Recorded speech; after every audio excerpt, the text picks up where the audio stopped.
Hi friend, आप सभी का स्वागत है वैदिक पाठशाला के इस नए और लेटेस्ट वीडियो में। हम लोग आज पढ़ने जा रहे हैं कि रासायनिक क्रिया क्या होती है, रासायनिक अभिक्रिया क्या होता है, जिसको हम लोग कहते हैं केमिकल रिएक्शन।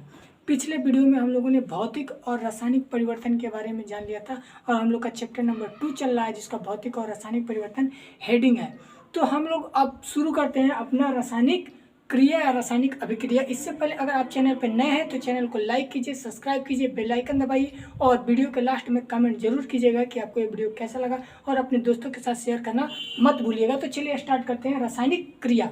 रासायनिक क्रिया या रासायनिक अभिक्रिया क्या होता है? तो हम यह कह सकते हैं कि पदार्थ जो होता है वो रासायनिक क्रिया होते समय या पदार्थ वह जो परिवर्तन होते समय क्या होता है कि जो भी क्रिया होता है, अगर कोई किसी पदार्थ में कोई परिवर्तन हो रहा है, समझेंगे, किसी पदार्थ में अगर कोई परिवर्तन हो रहा है तो उस समय क्या होता है कि किसके कारण परिवर्तन होता है, तो वो रासायनिक क्रिया के कारण ही होता है और उसी को हम लोग रासायनिक क्रिया कहते हैं। अगर कोई पदार्थ का परिवर्तन हो रहा है तो वो रासायनिक क्रिया के कारण होता है, जिसको हम लोग क्या कहते हैं, रासायनिक क्रिया कहते हैं। आप ये कह सकते हैं कि रासायनिक क्रिया क्या है कि तो हम वो कह सकते हैं कि जब दो या दो से अधिक यौगिक को या दो से अधिक पदार्थों को आपस में जब मिलाया जाता है और वो आपस में मिल करके एक नए पदार्थ की उत्पत्ति करते हैं, नए पदार्थ को बनाते हैं, वही हमारा क्या कहलाता है, रासायनिक अभिक्रिया या रासायनिक क्रिया कहलाता है।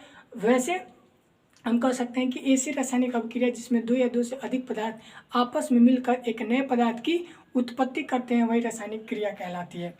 तो अब हम लोग देखेंगे कि रासायनिक क्रिया क्या है। तो रासायनिक क्रिया में क्या कहा गया है कि रासायनिक क्रिया वह क्रिया है, रासायनिक क्रिया वह क्रिया है जिसके मूल पदार्थ में रासायनिक परिवर्तन द्वारा अस्थायी रूप में नवीन पदार्थ में बदल जाता है। वह रासायनिक अभिक्रिया जिसमें मूल पदार्थ रासायनिक परिवर्तन द्वारा अस्थायी रूप से नवीन पदार्थ में बदल जाता है, मतलब एकदम नया पदार्थ का निर्माण कर लेता है, वही हमारा क्या है, रासायनिक क्रिया, रासायनिक अभिक्रिया है। एग्जाम्पल के तौर पे हम कह सकते हैं कि जब मैग्नीशियम को वायु में जलाया जाता है तो वो जल करके मैग्नीशियम ऑक्साइड का सफ़ेद अवक्षेप या सफ़ेद चूर्ण बनाता है।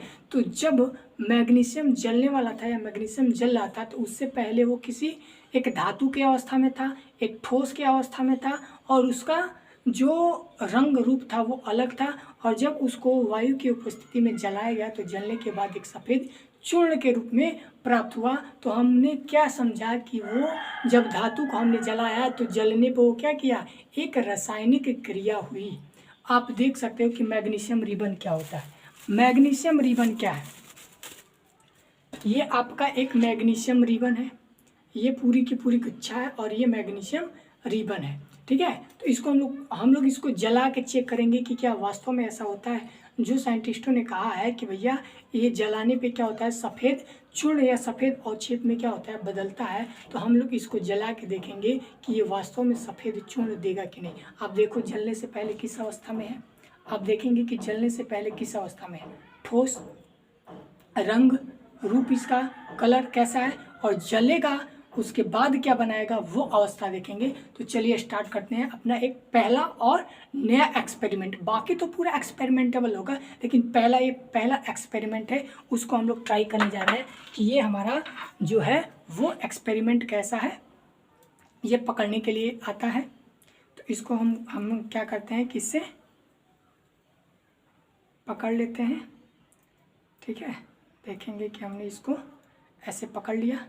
अब इसको हम इसमें जलाएंगे, इसको थोड़ा देर वेट कीजिए।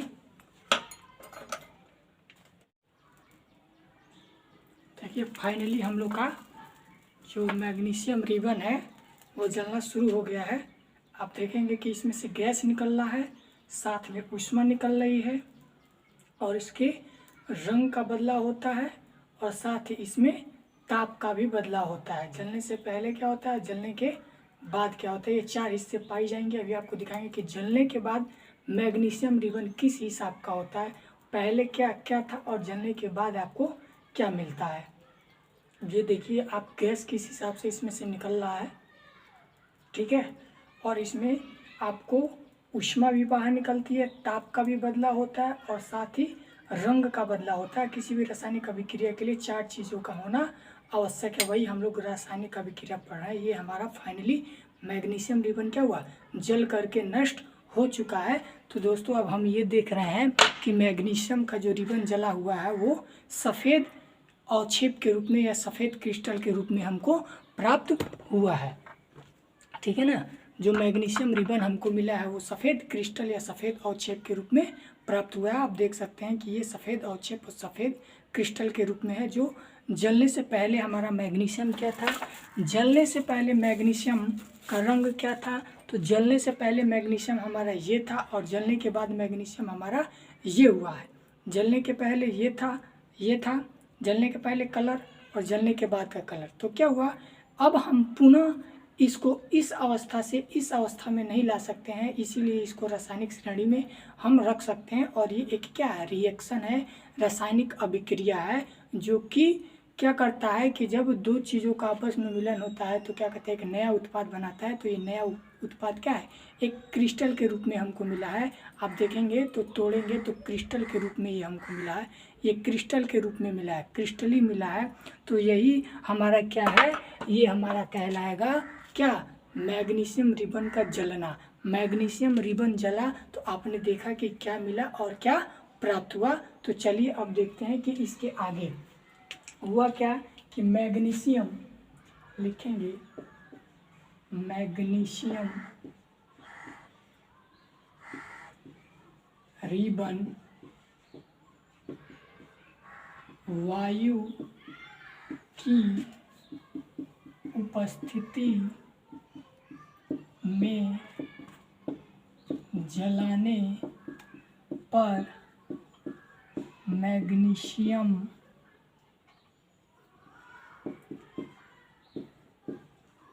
ऑक्साइड, ठीक है, मैग्नीशियम ऑक्साइड का अवक्षेप प्राप्त होता है। मैग्नीशियम रिबन को वायु में जलाने पर क्या होता है, हमको वो मैग्नीशियम ऑक्साइड का सफ़ेद अवक्षेप प्राप्त होता है। तो हमने ये देखा कि जब मैग्नीशियम को हमने जलाया तो वायु की उपस्थिति थी। जलने के बाद से 4 कंडीशन हुआ, 4 कंडीशन जलने पे 4 कंडीशन। पहला, ताप में परिवर्तन। दूसरा कंडीशन, गैस का निकलना। तीसरा कंडीशन, रंग में परिवर्तन और ऊष्मा का प्रभाव। ऊष्मा भी साथ में निकला ना,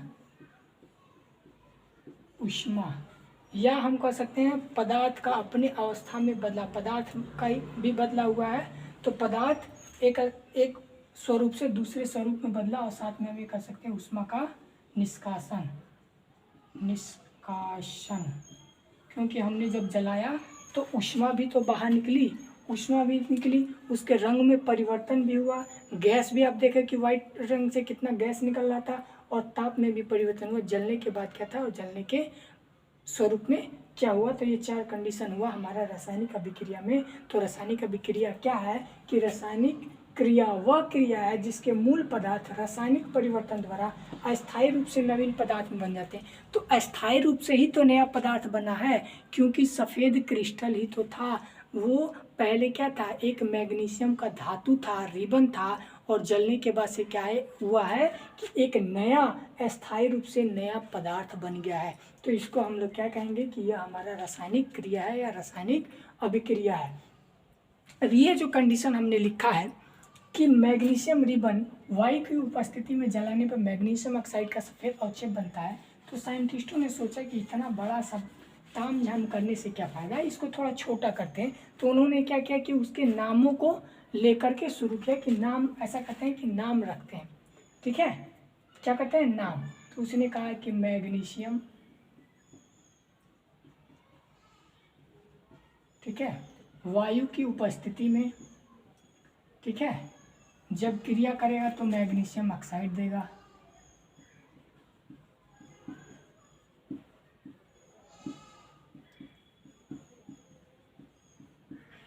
ठीक है, और बीच में प्लस का चिन्ह लगाया जाता है। अगर दो प्रोडक्ट हैं, दो अभिकारक हैं, दो रिएक्टेंट हैं, तो उनको बीच में प्लस का चिन्ह दिया जाता है कि उन दोनों को हमने क्या किया, आपस में जोड़ा है, तो बीच में प्लस का चिन्ह दे देंगे तो वो जुड़ गया।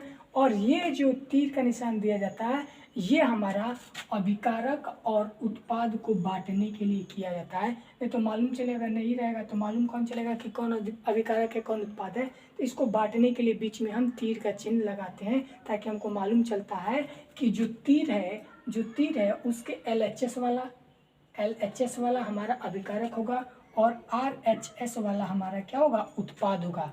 जो LHS होगा वो अभिकारक होगा, जो RHS होगा वो हमारा उत्पाद होगा। जो LHS होगा वो अभिकारक होगा, LHS अभिकारक, RHS उत्पाद। किसके, तीर के। यहाँ हम ये कर सकते हैं, अगर हम खड़े हैं ऐसे, तो खड़े हुए हैं तो हमारे लेफ्ट हैंड साइड में अभिकारक है और राइट हैंड साइड में उत्पाद है। लेफ्ट हैंड साइड को अभिकारक और राइट हैंड साइड को उत्पाद हम कह सकते हैं। तो इतना ये क्रिया हुआ। इसके बाद से उन्होंने सोचा कि ऐसा है कि ये भी कुछ बड़ा है। पहले ये तो था, तो ऐसे कौन पढ़ेगा कि मैग्नीशियम रिबन को वायु की उपस्थिति में जलाने पर मैग्नीशियम ऑक्साइड प्राप्त हुआ। अब कोई पूछे तो इतना लंबा श्रेणी थोड़ी चलेंगे कि भैया मैग्नीशियम ऑक्साइड को जलाने से हमको मैग्नीशियम ऑक्साइड का स्वरूप मिलता है, मैग्नीशियम को वायु में जलाने पर हमको मैग्नीशियम ऑक्साइड का स्वरूप मिलता है। अब इतना कौन पढ़ेगा। इससे अच्छा उन्होंने ये निकाला कि ऐसा है कि उनका नाम पद्धति रखते हैं कि मैग्नीशियम और प्लस ऑक्सीजन से क्रिया करेगा मैग्नीशियम ऑक्साइड। तो उनको लगा कि ये भी बड़ा है, तो अब क्यों ना एक प्रतीक श्रेणी लें। प्रतीक श्रेणी में क्या हुआ कि जो मैग्नीशियम है उसका सिंबल Mg प्लस वायु का O, ठीक है, होता है O2 के रूप में, रिएक्ट बाई MgO। ठीक है, ये संतुलित रासायनिक समीकरण हुआ। ठीक है, संतुलित भी आपको समझा देंगे। ये संतुलित हुआ कि यहाँ पे ऑक्सीजन 2 शुरू से देखेंगे, यही थोड़ा समझने की कोशिश करेंगे। मैग्नीशियम को हमने लिया, मैग्नीशियम धातु था, ऑक्सीजन की उपस्थिति थी, पूरे वायुमंडल में ऑक्सीजन फैला हुआ है, तो वायु की उपस्थिति हुई ना। तो ये दोनों जब क्रिया किया तो मैग्नीशियम ऑक्साइड दिया। मैग्नीशियम ऑक्साइड हमको ये बन के मिला, जो ये है और ये वाला ये है और ये वाला ये है। ठीक, मैग्नीशियम वायु, मैग्नीशियम ऑक्साइड। तो अब हमको इसको बैलेंस कैसे करेंगे। यहाँ पे ऑक्सीजन 2 है, तो ये ऑक्सीजन यहाँ पे तो 2 लिखेंगे नहीं, यहाँ 2 होता ही नहीं, ये गलत हो जाएगा। तो इसीलिए हम क्या करते हैं कि इसके आगे लगाते हैं यहाँ पे। जब यहाँ पे लगाएंगे तो यहाँ से ये ऑक्सीजन 2 हो जाएगा और खुद मैग्नीशियम भी 2 हो जाएगा। तो यहाँ ऑक्सीजन तो 2 है लेकिन मैग्नीशियम 2 नहीं है, तो इसके आगे 2 लगा देंगे तो मैग्नीशियम भी 2 हो गया। मतलब हमारा रिएक्शन संपूर्ण हो गया, ये संतुलित भी है। आपने क्लास 10th में पढ़ा होगा, पहला ही चैप्टर है रासायनिक समीकरण एवं रासायनिक अभिक्रिया, उसमें ये बहुत अच्छे तरीके से समझाया। अगर आप नहीं देखे हैं तो आप प्लेलिस्ट में जाइए चैनल के, वहाँ आपको मिल जाएगा रासायनिक अभिक्रिया की पूरी डिटेल। आप वहाँ से भी सब चीज़ समझ सकते हो।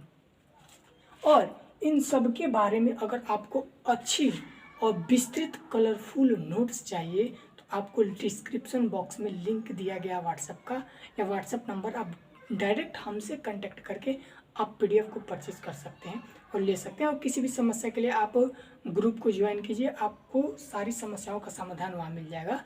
तो चलिए अब आगे बढ़ते हैं। इससे पहले आप लाइक ज़रूर कीजिए, क्योंकि आपको इतना अच्छा एक्सपेरिमेंटेबल चीज़ दिखाएं, इतना बेहतरीन। आपने देखा है कि मैग्नीशियम रिबन जब जलता है तो क्या होता है। मैग्नीशियम रिबन जलता है तो क्या होता है, हमको सफ़ेद क्रिस्टल प्राप्त होगा। अगर हम इसी सफ़ेद क्रिस्टल को पानी में डाल करके मैग्नीशियम हाइड्रोक्साइड बना देते और फिर अगर हम लिटमस पेपर, लाल लिटमस पेपर को उसमें डालते हैं तो वो हमारा नीला हो जाता। मतलब ये बताता है कि मैग्नीशियम हाइड्रोक्साइड एक क्षार है।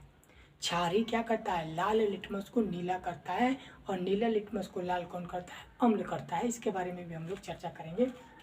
तो हम लोग अभी पढ़ रहे हैं रासायनिक क्रिया। तो रासायनिक क्रिया में क्या समझा आपने कि रासायनिक क्रिया वह क्रिया है जिसके मूल पदार्थ रासायनिक परिवर्तन द्वारा स्थायी रूप से नवीन पदार्थ बन जाते हैं। हमने आपको इसका एक एग्जाम्पल दिया, ये एग्जाम्पल था कि मैग्नीशियम रिबन, ठीक है, या मैग्नीशियम धातु की जो रिबन है वो वायु की उपस्थिति में जलाने पर क्या होता है, मैग्नीशियम ऑक्साइड में बदल जाता है, जिसका रिएक्शन आपको हमने यहाँ समझाया। अब आगे समझेंगे कि रासायनिक अभिक्रिया जो है उसको प्रेरित करने की भी कुछ विधियाँ होती है। रासायनिक अभिक्रिया को प्रेरित करने की भी कुछ विधियाँ होती हैं। ये तो केवल रासायनिक अभिक्रिया था, ठीक। अब रासायनिक अभिक्रिया को प्रेरित करने की क्या विधियाँ है, या और थोड़ा एग्जाम्पल देख लेते हैं। ये मैग्नीशियम ऑक्साइड का था, वैसे ही मान लेते हैं कि Na+Cl मिलेगा तो NaCl बना लेगा, ठीक है। और आगे अगर हम कहें कि जिंक प्लस कॉपर सल्फेट मिलता है तो ये हमको जिंक सल्फेट प्लस कॉपर दे देगा। वैसे ही और सारा एग्जाम्पल अगर लें हम, पोटेशियम प्लस HCl मिलता है तो पोटेशियम क्लोराइड प्लस H को बाहर निकाल देगा, ठीक है, ये संतुलित नहीं है। इसके बाद से हम ये भी ले सकते हैं कि अगर हम क्या कहते हैं कि H2SO4 को अगर हम सोडियम के साथ क्रिया करा दें तो हमको Na2SO4 और साथ में H2 मिलेगा, ठीक है। तो यहाँ पे इसको बैलेंस कर लेंगे। तो ये सब के सब क्या है, इनके गुण से ये गुण अलग है, दोबारा उस अवस्था में नहीं जा सकता। ये सब के सब रासायनिक अभिक्रिया ही है। ये पोटेशियम मिला है हाइड्रोक्लोरिक अम्ल से, जो कि पिछले वीडियो में हम लोगों ने चर्चा की थी, विवादप्रद वाले में, विवादप्रद अभिक्रिया में हमने इसके बारे में चर्चा की थी कि ये क्या है, ठीक है। तो ये सब का सब क्या है, ये सब का सब रासायनिक अभिक्रिया के या रासायनिक क्रिया के ही श्रेणी में आता है। अब हमको देखना है कि जो हमारा होता है रासायनिक क्रिया को प्रेरित करने की भी कुछ विधियाँ होती हैं, जो प्रेरित करती है दो लोगों को कि नहीं ये काम हो जाना चाहिए, ये काम ऐसे होना चाहिए। जैसे मान लीजिए कि गांव झगड़ा या गांव मोहल्ले में झगड़ा वगड़ा होता है तो बीच वाला एगो होता है, कहता है खूब मार मार मार खूब मार, हाँ, वो क्या करता है, वो प्रेरित करता है मारने के लिए, मार मार मार, मतलब उसको मारने के लिए क्या करता है, प्रेरित करता है। नहीं नहीं नहीं, कर कर कर कर, कूद जा कूद जा, अगर नदी में कोई कूदने वाला कहेगा नहीं कूद जा कूद जा कूद जा, प्रेरित करता है। हाँ, लोग कहते हैं अच्छा हुआ है, ये काम अच्छा हुआ और होना चाहिए, वो हमें क्या करता है, प्रेरित करते हैं कि नहीं ये काम होना चाहिए। वैसे ही रासायनिक अभिक्रिया भी क्या करता है कि हमको प्रेरित करते हैं। उनमें भी एक उत्प्रेरक होते हैं, कैटलिस्ट होते हैं, जो उसको प्रेरित करता है कि नहीं ये अभिक्रिया जल्द से जल्द होनी चाहिए।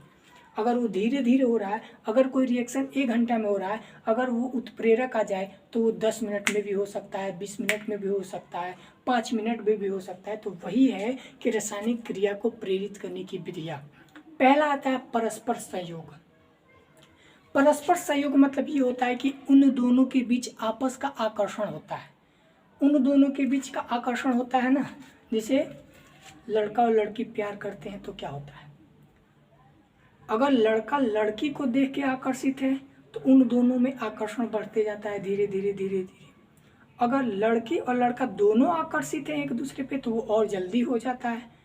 अगर लड़का और लड़की दोनों एक दूसरे को क्या कहते हैं, पसंद करते हैं, एक दूसरे से आकर्षित हैं, तो क्या होता है, बहुत जल्द उनका जो देखने का नज़रिया हो वो प्यार में बदल जाता है। लेकिन अगर केवल लड़का आकर्षित है लड़की से तो वो जल्दी नहीं हो पाता है, टाइम लगता है, पापड़ बेलना पड़ता है, आप जानते ही हो क्या क्या करना पड़ता है। वैसे ही अगर लड़की आकर्षित है लड़के पे और लड़का राजी नहीं है तो भी दिखते हैं। लेकिन अगर दोनों की परस्पर सहयोग है, लड़का और लड़की दोनों का परस्पर सहयोग है, तो वो जल्दी से क्या होता है, प्यार में बदलता है, वो प्यार जल्दी हो जाता है। तो वैसे ही परस्पर सहयोग द्वारा रासायनिक क्रियाएं भी होती हैं, मतलब वो एक दूसरे को आकर्षित करके जल्द से जल्द मिल करके और जल्द से जल्द नया प्रोडक्ट बना देती है। तो हम देखेंगे परस्पर सहयोग। पहला आता है परस्पर सहयोग।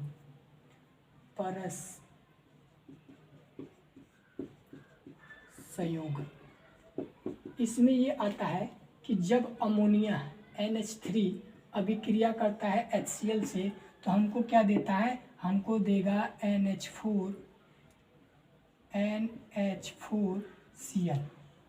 ये H गया इसके पास, ठीक है, तो NH4 बना लिया और ये Cl क्लोरीन, ये टूट गया है किस रूपों में, HCl था, ये टूटा है H+ प्लस Cl माइनस में, ठीक है।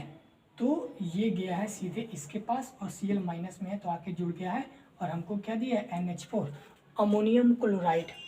क्या दिया है? अमोनियम क्लोराइड दिया है। ये परस्पर संयोग के द्वारा बने हैं। हम इस पे लिख सकते हैं परस्पर संयोग, वही लड़का और लड़की वाला। ठीक है, आप ऐसे बना लो।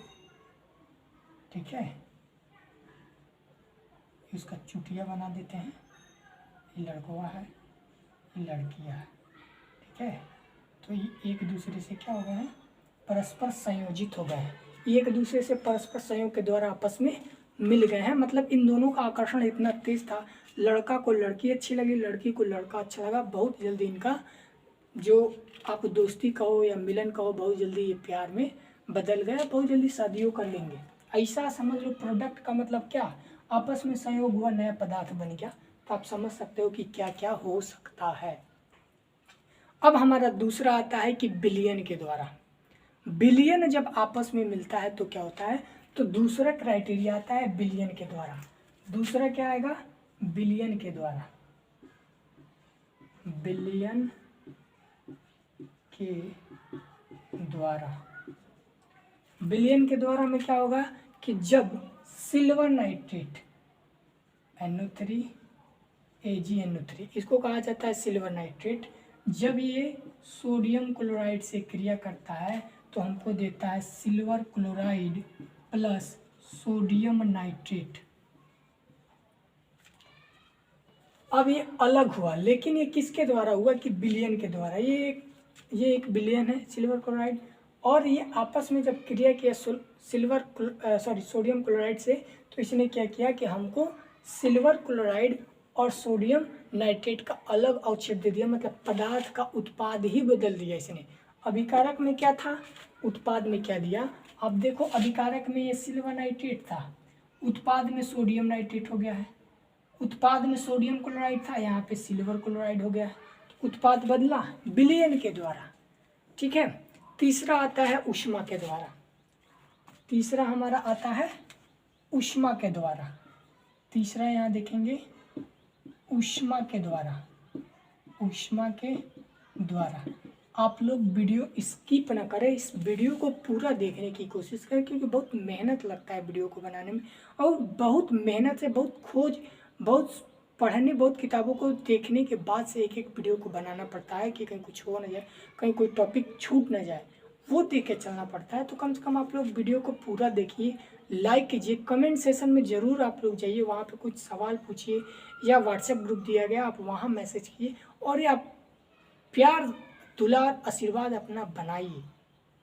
दोस्तों के साथ अपने शेयर जरूर कीजिए, ताकि उनको भी लगे कि आपकी जो एजुकेशन की पॉलिसी है वो ऑनलाइन भी चल रही है, वहाँ पे भी चीज़ों को समझाया जा रहा है।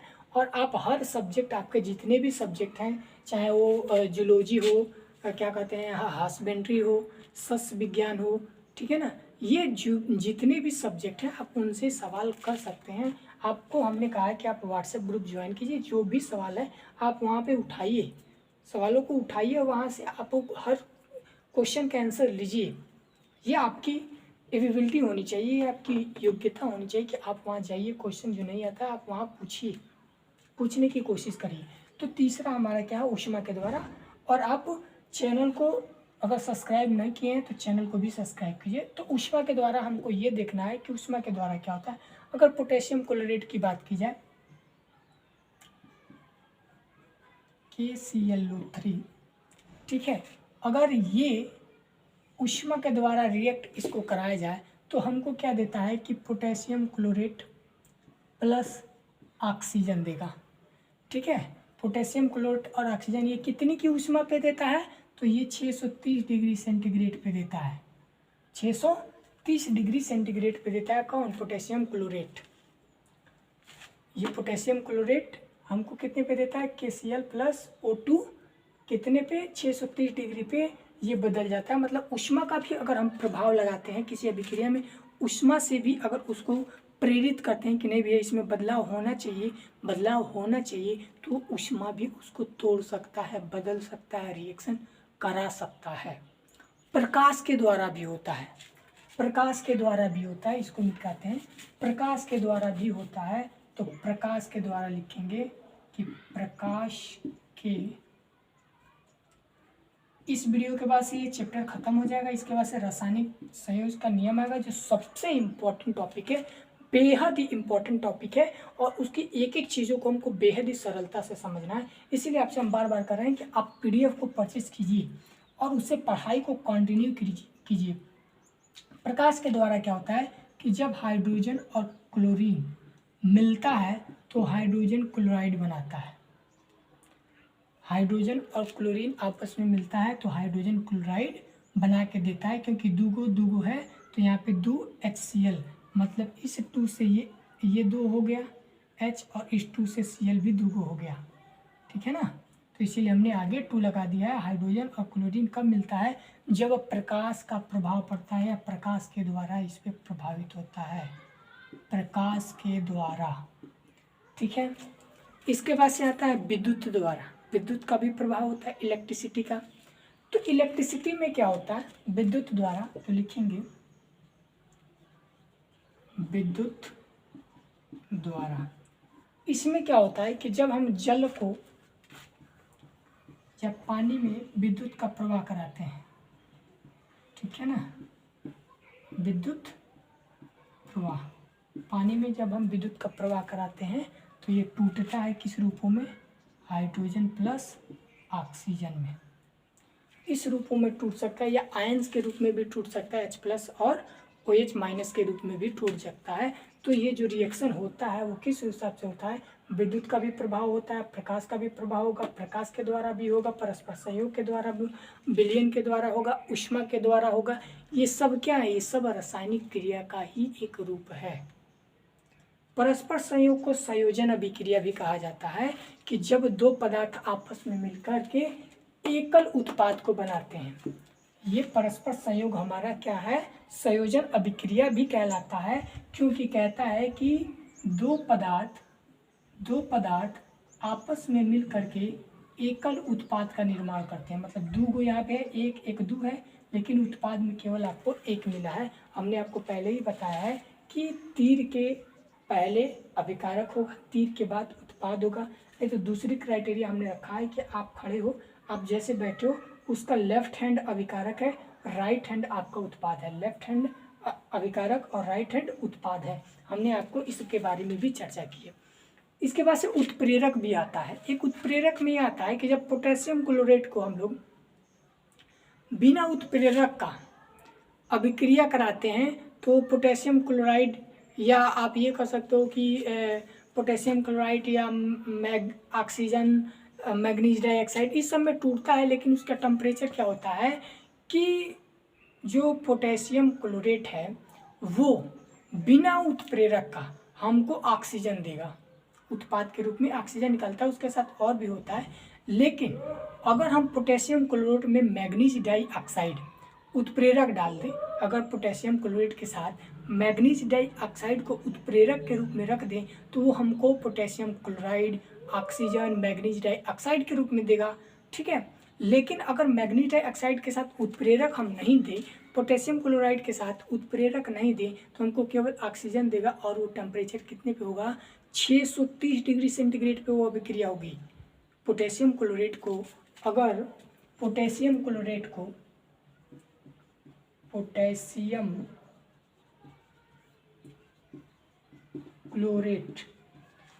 अगर सिंपल सी भाषा में अगर अभिक्रिया कराया जाएगा तो उत्पाद के रूप में ऑक्सीजन देगा, साथ में पोटेशियम का एक प्रोडक्ट देगा, एक पोटेशियम प्रोडक्ट देगा, ठीक है। पोटेशियम का प्रोडक्ट एक देगा, इसकी पूरी वर्णन हम नहीं कर रहे हैं, तो ये देगा। लेकिन ये अभिक्रिया होगी तो 630 डिग्री सेंटीग्रेड पे होगी। लेकिन वही इसी पोटेशियम क्लोरेट के साथ अगर मैग्नीज डाइऑक्साइड को उत्प्रेरक कर दिया जाए, मैग्नीज डाइऑक्साइड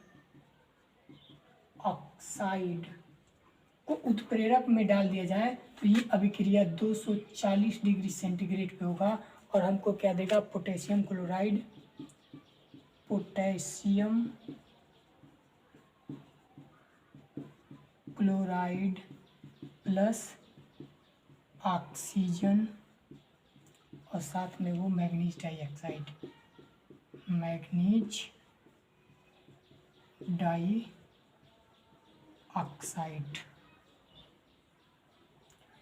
देख रहे हैं, पोटेशियम क्लोराइड सिंपल से स्वरूप में अभिक्रिया कर रहा है, तो ऑक्सीजन प्लस पोटेशियम का एक उत्पाद दे रहा है, और वो भी कितने डिग्री सेंटीग्रेड पे, 630 डिग्री सेंटीग्रेड पे।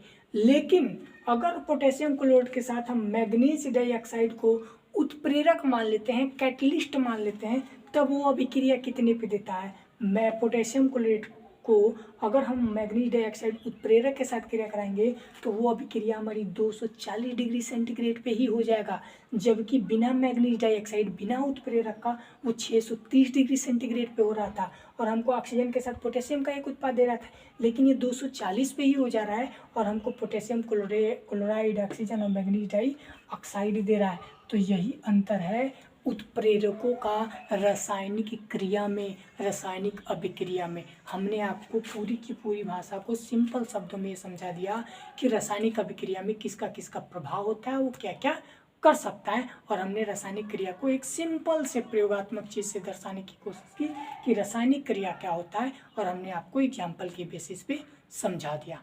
इस हिसाब से ये हमारा चैप्टर खत्म हो गया। अगला चैप्टर आएगा रासायनिक संयोजन का नियम, जो सबसे इम्पोर्टेंट है, सबसे महत्वपूर्ण है। अब हम लोग उसको देखेंगे। तो इस वीडियो के लिए इतना ही। Thanks for watching.